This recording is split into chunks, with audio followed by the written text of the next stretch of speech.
During the outcry against nuclear power in the 1970s, Oregon lawmakers created a burdensome process giving the public increased say over where power plants could be built. Anti-nuclear activists used appeals to delay proposed nuclear plants. It had a huge impact. Oregon's first commercial nuclear plant was also its last 50 years later. Activist Irene Gilbert uses that same bureaucracy to hinder wind farms and high-voltage lines needed to support green energy.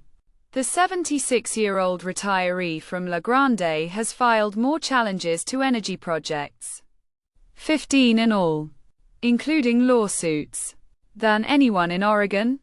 She works to keep turbines and transmission towers from impacting the rural landscape. Renewable energy advocates see activists like Gilbert as relentless gadflies obstructing climate goals. Oregon's slow process for approving energy projects, with its endless appeals, is cited as a reason the state ranks near last for green energy growth despite a deadline to eliminate fossil fuel use by 2040. Democratic leaders on the West Coast are reckoning with old liberal policies that clash with today's agenda.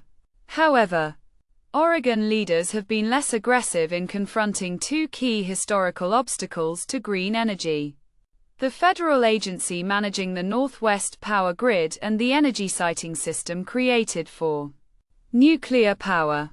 The legislature has repeatedly rejected or watered down bills to streamline permitting of energy projects. The governor's office acknowledges existing impediments and is considering opportunities to streamline processes while maintaining community input. Gilbert became motivated to oppose energy infrastructure after her family forestland was bulldozed for a transmission line and her childhood town, Kinzua, was razed. She uses her skills in researching government regulations to challenge projects, starting with the proposed Antelope Ridge wind farm in 2009. Though she believes she contributed to its cancellation, the company cited poor market conditions. She filed multiple challenges to 5 other wind farms and the Boardman to Hemingway B2H transmission line. Her fight against B2H has been her biggest campaign.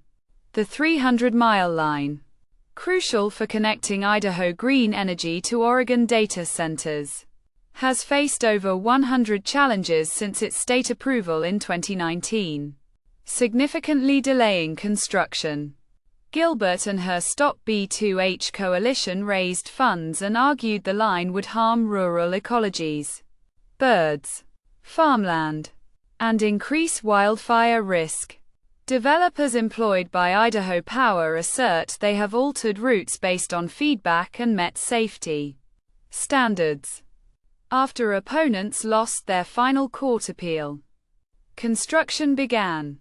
Oregon's energy siting process, rooted in the 1970s conservation movement and originally the Nuclear and Thermal Energy Council, is now the Energy Facility Siting Council, EFSC. It covers all major energy infrastructure and requires rigorous reviews similar to federal regulations. The process is supposed to take a year but can be suspended indefinitely by protests, triggering hearings and potential litigation. Some Oregon progressives argue the process is too slow for relatively low-risk renewables.